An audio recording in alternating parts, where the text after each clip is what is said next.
ในตอนบ่ายของวันอาทิตย์ที่15 กุมภาพันธ์ 2026 ท่านสอนชัย ศรีพันดร กรรมการกรมการเมืองศูนย์กลางพรรคนายกรัฐมนตรีแห่งสาธารณรัฐประชาธิปไตยประชาชนลาวผู้สมัครรับเลือกตั้งสมาชิกสภาแห่งชาติชุดที่ 10 เขตเลือกตั้งที่ 15 แขวงแก่นประสักพร้อมด้วยคณะผู้สมัครรับเลือกตั้งสมาชิกสภาแห่งชาติคณะที่ 1 จำนวน9 ฐานยิ่ง2 ฐานสืบต่อเคลื่อนไหวพบปะและเสนอตัวต่อประชาชนผู้มีสิทธิ์ปอนบัตรเลือกตั้งอยู่บ้านดอนหวายและบ้านถาดสามปาง3 เมืองสุขุมาโดยการให้เกียรติต้อนรับของท่านบัวเรียนเผยบุญสมรองประธานคณะกรรมการปกครองเมือง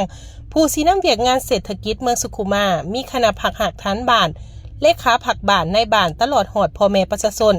จากบ้านดอนหวายและบ้านถาดสามปางเขาห่วมต้อนรับอย่างอบอุ่น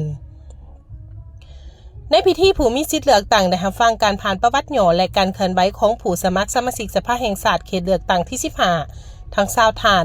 แต่เบอร์ 1 หาเบอร์20โอกาสนี้ท่านสอนชัย ศรีพันดร นายกรัฐมนตรีผู้สมัครสมาชิกสภาแห่งชาติชุดที่ 10 เขตเลือกตั้งที่ 15 แขวงแก่นประสักนำเบอร์ 1ได้มีคำเห็นพบปะเหนือในสำคัญท่านได้ยกให้เห็นพระบทบาท10 หน้าที่และความสำคัญของสภาแห่งชาติการเลือกตั้งสมาชิกสภาแห่งชาติและสมาชิกสภาประชาชนแขวงเป้าหมายก่อเพื่อพันขยายการจัดตั้งปฏิบัติระบบการเมืองระยะใหม่ของพรรคในการสืบต่อบูรณะระบบประชาธิปไตยประชาชนปรับปรุงกลไกบริหารรัฐ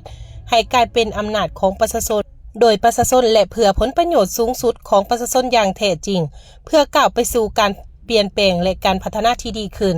เพื่อสร้างตั้งระบบอำนาจรัฐที่เข้มแข็งและโปร่งใสที่รับใส่ศาสตร์และหับใส่ประชาชนอย่างสุดกกสุดปลาย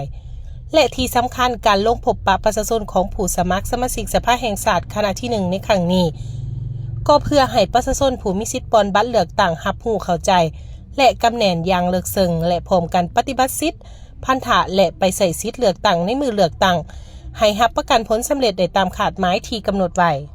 จากนั้นผู้สมัครสมาชิกสภาแห่งชาติก็ได้เสนอตัวและแจ้งจุดประสงค์ในการลงเคลื่อนไหวพร้อมนำเสนอวิสัยทัศน์เพื่อการพัฒนาแต่ละด้านให้เกิดผลประโยชน์แก่สังคมพร้อมทั้งเรียกร้องให้ผู้มีสิทธิ์เลือกตั้งจงพร้อมจิตพร้อมใจไปใส่สิทธิประชาธิปไตยของตนในการปอนบัตรเลือกตั้งให้กลายเป็นบุญปันใหญ่ของศาสตร์เพื่อคัดเลือกเอาตัวแทนที่มีมาตรฐานเงื่อนไขมีความรู้ความสามารถและวิสัยทัศน์กว้างไกลเข้าไปเฮ็ดหน้าที่ในสภาแห่งชาติ